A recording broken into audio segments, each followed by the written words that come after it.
I paid $190,000 for my sister's Ivy League degree. But right before Thanksgiving, I was told not to come because her boyfriend's family couldn't know I worked with my hands. No one saved me a seat. So I removed my payment. Her tuition? Gone.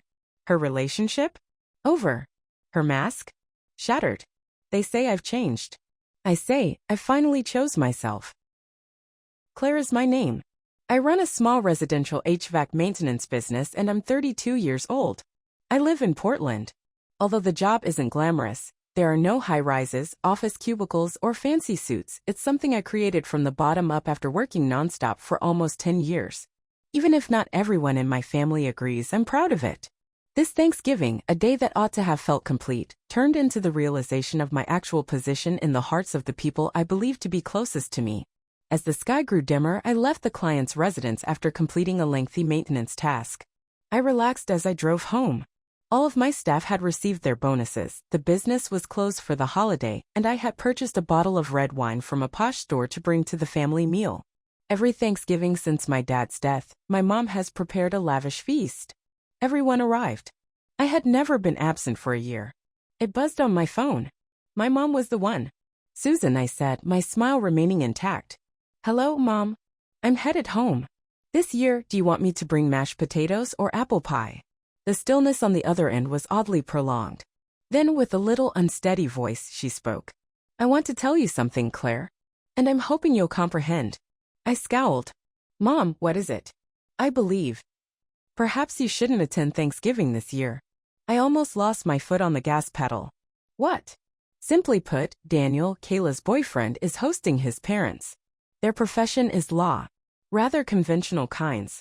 Kayla wants a little more formality in everything. With my heart racing, I tightened my hold on the steering wheel.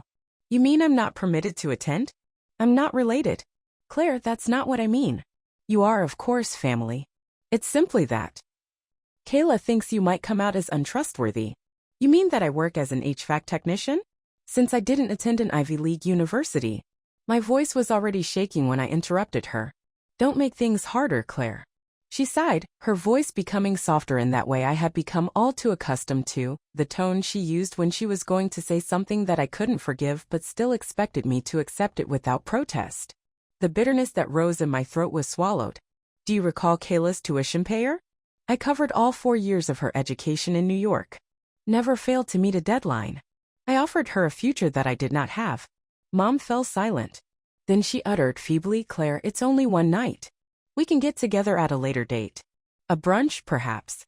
I ended the call. I refrained from crying.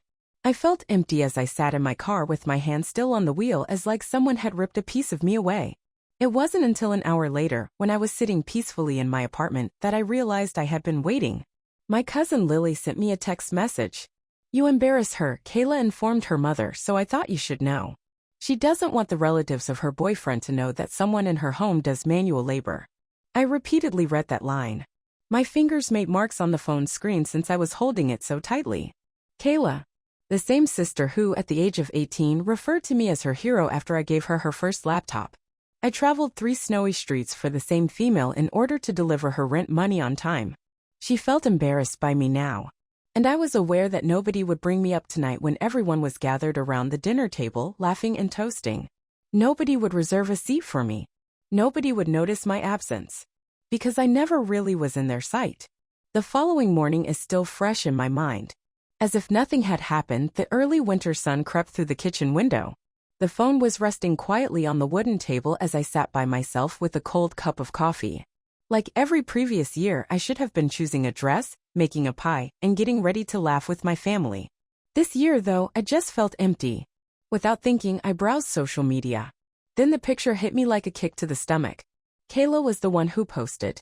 Wearing a bright red dress, she stood in the middle of Mom's living room holding Daniel's hand. Behind them, the dining table was arranged with candles lit, beautiful flowers, and everything was immaculate. The caption said, "A heartfelt Thanksgiving spent with those who are most important." It didn't include me. Nothing concerning me. I wasn't asked where I was. I had hardly set down my coffee when my phone buzzed once more. The only member of the family that still phoned me for purposes other than asking for favors was Lily, my cousin. "Are you all right?" Her initial message said. When the second one arrived, I hadn't responded yet. I believe you should hear this. Despite the pain. I don't want my boyfriend's family to know I come from a working-class background, so she shouldn't come, Kayla told everyone. If Claire shows up, they'll think we live in a garage. I froze. I repeatedly read it in the hopes that I had misinterpreted it or that Lily was making a terrible joke. However, I was aware that Lily wasn't like that. It sounded just like something Kayla would say, and I knew deep inside. She had previously shown a lack of interest in my work. In my sophomore year, after finishing a nearby job, I went to her dorm in my dusty work clothes. Swiftly, she dragged me into a corner and muttered, "Are you able to switch shirts? It just seems strange that everyone here is a law student." I gave it up. I always ignore it. I assumed she was simply embarrassed and young. I assumed she would get over it. I assumed she would understand that a person's value isn't determined by the starch in their collar. However, I was mistaken. I had been mistaken from the beginning. I had covered Kayla's tuition at Columbia from the time she arrived on campus. The cost was more than $21,500 every semester.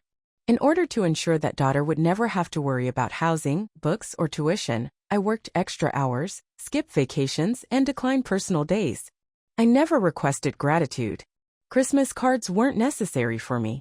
I simply believed that I would be welcomed at the family table if I assisted her in creating a decent life. However, Kayla didn't think I should be presented. I wasn't a significant individual. With my heart racing and feelings of wrath, guilt, sadness, and disappointment churning inside me like a hurricane with no way out, I shut off my phone. I understood after going outdoors and observing the passing cars under a gray sky. It didn't hurt that I wasn't invited. Someone I loved with all my heart was erasing it. I realized at that odd, silent moment that I couldn't continue in this manner. I couldn't continue to be the person who was constantly ignored. Holding on to one-sided ties couldn't be unique to me. I returned inside, took a seat at my desk, and opened the Kayla tuition private folder. The text said, "The next payment, $23,000, is due in 14 days. I selected Remove Payment Method with my cursor. A warning appeared. Do you really want to take your payment method away? It is impossible to reverse this action. I didn't think twice. I selected Confirm. As I shut the laptop, a faint click reverberated. However, it sounded to me like a door's latch closing for good. I was already sat at my desk when the clock struck 7 a.m. the following morning. My laptop, open to the Columbia University login screen, was next to a hot cup of tea. I typed in my password and email. The message appeared as usual. Claire C., welcome back. The area for paying tuition was prominently visible. Balance due for the spring term, $23,000, 14-day payment due. I'd looked at that message 1,000 times. And each time I would groan, reach for my wallet, and make the payment immediately. However, my fingers weren't trembling this time. They made no hesitation. I dragged the pointer over to the Remove Payment Method button. Are you sure you want to remove your account information? A brief pop-up window asked. It is impossible to reverse this action. For several seconds I gazed at the screen. Next, select Confirm. A tiny ping was heard. It was over in an instant. My phone began to vibrate less than 10 minutes later. Mom was the first to call. I didn't even have time to answer before Kayla called again. Both were immediately sent to voicemail. They wouldn't stop, I knew. I put my phone on silent and resumed my job. Around Quinn and Harris law offices, I was monitoring the HVAC system around lunchtime when my phone started to light up constantly. A cursory look. There were 8 missed calls. 14 texts that have not yet been read. I should have disregarded them, I knew. However, one of Kayla's messages caused me to pause. What just did you do? My tuition is unpaid, according to the institution. Your account vanished. Give me a call back. Right now. Immediately thereafter, Mom sent a message. You can't treat your sister this badly, Claire. You are aware that you are the only person she has. In the client's reception area, I stood motionless. Suddenly, the clipboard felt cold in my hand. The knowledge that I wasn't Mom's daughter made me shiver, not because of the air conditioner. It wasn't that I had spent 10 years working my hands dirty. I was merely a walking cash cow. Mom called me for the 12th time that afternoon as I was driving home. With a groan, I replied. Her tense voice came out right away. You can't just leave like this, Claire. Are you aware of Kayla's current state of panic? I spoke calmly and kept my hand steady on the wheel. I understand. Additionally, I believe she ought to be in a panic. Do you not think this is excessively severe? Mom went on, her voice exploding with rage. This is her last year. What happens if she is expelled? I gave a little chuckle. Kayla is old enough to comprehend the repercussions of her behavior, Mom. I don't need to bear a child, she is an adult. Remember how you said you would support her until she graduated? I hesitated for a moment. I pledged to support my sister. However, the Kayla you're standing up for today? I'm not considered family by that person. I don't have to continue to condone ingratitude. Mom fell silent. She then softened her tone, adding remorse as usual. The only person in this family who can assist is you. Will you truly leave your family behind? With my eyes focused on the road ahead, I bit my lip. People who only call when they need a withdrawal are not what make up a family. Just because your profession isn't refined enough doesn't mean that your family won't join you for dinner. Mom, I'm not an endless ATM. A long sigh. Then her go-to closing statement. You've evolved. I gave a sour smile. No, Mother. I hung up the phone. I've just started living as myself. I let the silence envelop me as I lay in bed that night, gazing at the white ceiling. The phone is no longer ringing. Don't send frantic SMS. Don't feel guilty. Then a gentle ding. A fresh message. Claire, I'm shocked that you would harm me in this way. I've lost everything. I hope your choice makes you pleased. I spent a lot of time looking at the message. I didn't answer. Because if Kayla really thought that I had ruined her life with just one click, perhaps she was the one who initially began destroying things, but she was unaware of it. What transpired after Kayla's last communication is unknown to me, because my phone was completely silent for the next 3 days. Mom didn't call. No texts from family members who live far away. There was silence. And I might have sobbed from the desolation a year ago. But now, since there were no expectations, the quiet felt like a unique gift. Not at fault. No longer pretending to be the sacrificing sister. Lily called while I was at the workplace going over technical documentation. Her voice was raised, urgent, and whispered. Have you heard? Heard what? I inquired, even though I knew already. Kayla. This morning she arrived at Nate's residence. I scowled. Nate? The boyfriend of Kayla. No, ex-boyfriend now, Lily answered in a low, thoughtful voice. I sat up straight. What are you saying? Lily inhaled deeply. Daniel ended their relationship. This morning he left the flat. For almost an hour, someone witnessed Kayla sobbing in Nate's yard. I said nothing. It was the first time in weeks that I was truly surprised. Do you know why? Lily went on. Daniel informed his mother that Kayla had misled him about who had covered her tuition. He believed that Columbia's expenses were being fully met by her parents. He was stunned to learn that it was you, her sister. A shiver went through my body. Not with happiness. Not from confirmation. However, after realizing that Kayla hadn't just cut me out of her life, I had been replaced by her, with another reality in which I was non-existent, merely to blend in with the society she believed she was entitled to. For what duration did she deceive Daniel? Quietly, I inquired. Lily nervously remarked, almost 2 years. Daniel claimed to have felt drawn into a lengthy play, where the main character never existed. I got an email from Columbia's student office that afternoon. Please take note that Kayla Calloway's student account no longer uses the primary payment method. Her financial situation is still unclear. By January 10th, please update a legitimate payment method to prevent being kicked out of the university. I didn't send it on. Didn't give Mom a call. Failed to notify Kayla. After quickly reading the message, I shut down my computer. Kayla did, however, get in touch with Daniel. That night, they got together at a well-known Belmont District cafe. Lily knew someone who worked there, but I wasn't there. Word got out like wildfire. Lily said, with a tone of sympathy and discomfort, Daniel was already there when she showed up, 15 minutes late. Like she was attempting to preserve the final image of perfection, she wore a silk dress and a lot of makeup. And? I inquired. Daniel restricted her speech. He asked her directly. Why didn't you tell me Claire's story honestly?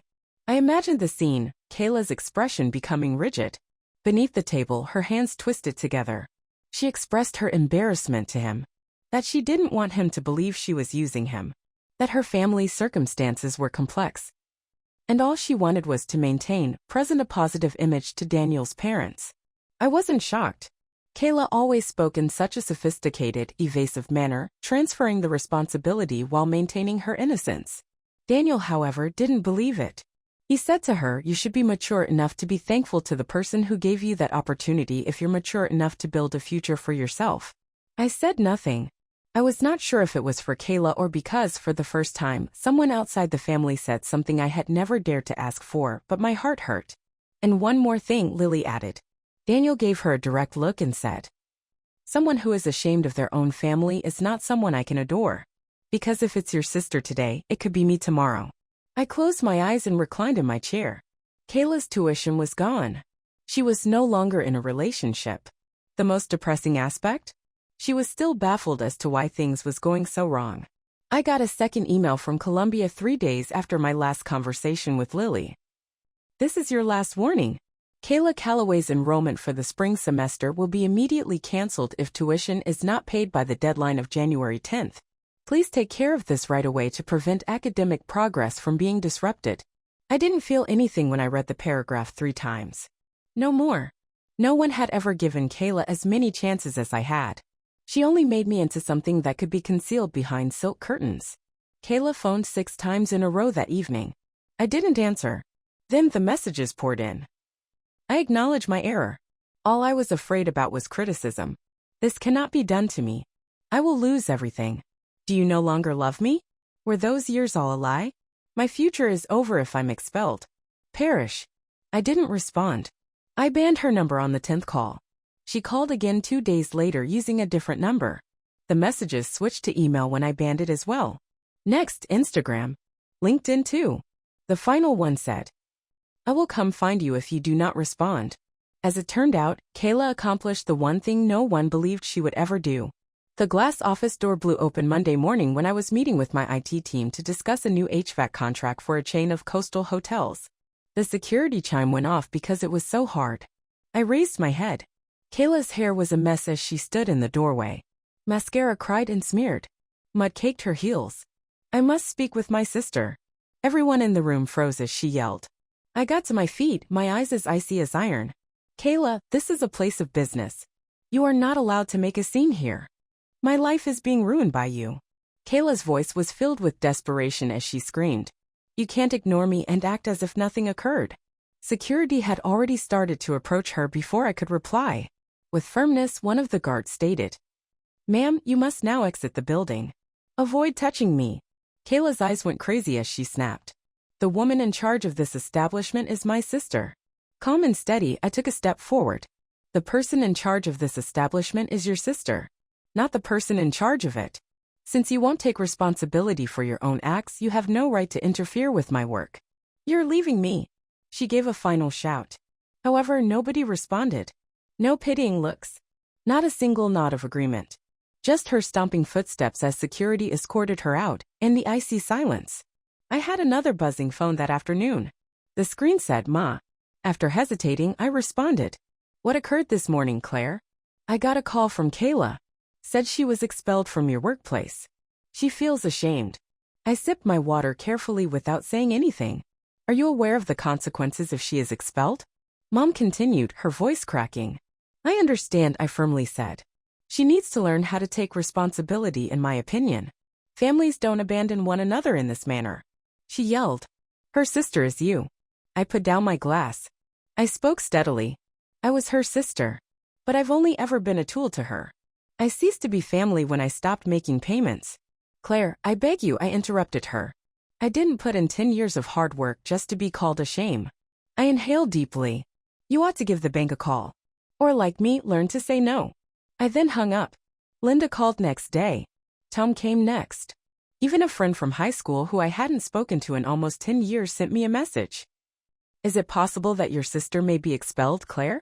You went too far, according to some." I didn't answer. I didn't have to. Because I was positive of one thing for the first time in my life.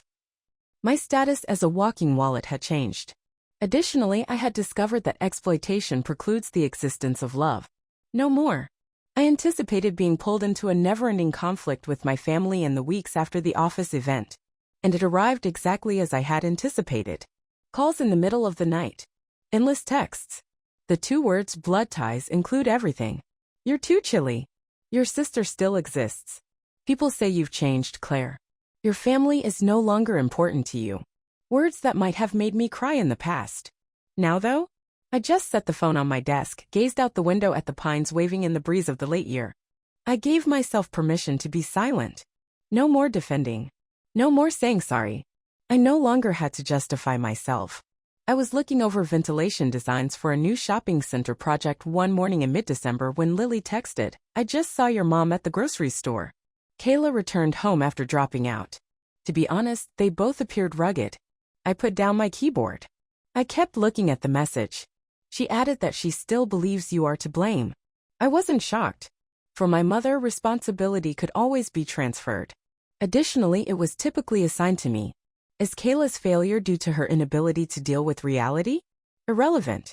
The fact that I dared to go was what counted. However, I felt relief rather than sadness, because they continued to live in the same cycle of denial and blame. A new chapter in my life was beginning. I grew my business with the money I used to pay for Kayla's tuition. 2 certified technicians were employed by me. Upgraded to modern equipment for testing carbon monoxide. The office was redesigned with a modern, clean, and neutral color scheme. I even agreed to pay 6 figures to a network of coffee shops in the Pearl District for a 3-year maintenance contract. I no longer work because I'm afraid I'm lacking, but because I genuinely enjoy my work. Nobody makes me feel inferior because I don't have a corporate name badge. The question, "So, when are you switching to a real job?" is never asked. When I say that I manage my own technical crew, nobody sighs. Most importantly, I'm not treated like an invisible person. My moss green sweater was wrapped over a weary body after a hard day as I sat by myself on the couch on Christmas Eve. The lights of the neighbors flickered in and out outside the window. In the distance, the gentle ring of church bells could be heard. Before going to bed, I poured myself a glass of white wine and decided to watch a feel-good comedy. My phone then sprang to life. It was Mom's message. "Christmas simply isn't the same without you, Claire. You are missed by all. Give me a call." How long I stared at that message is beyond me.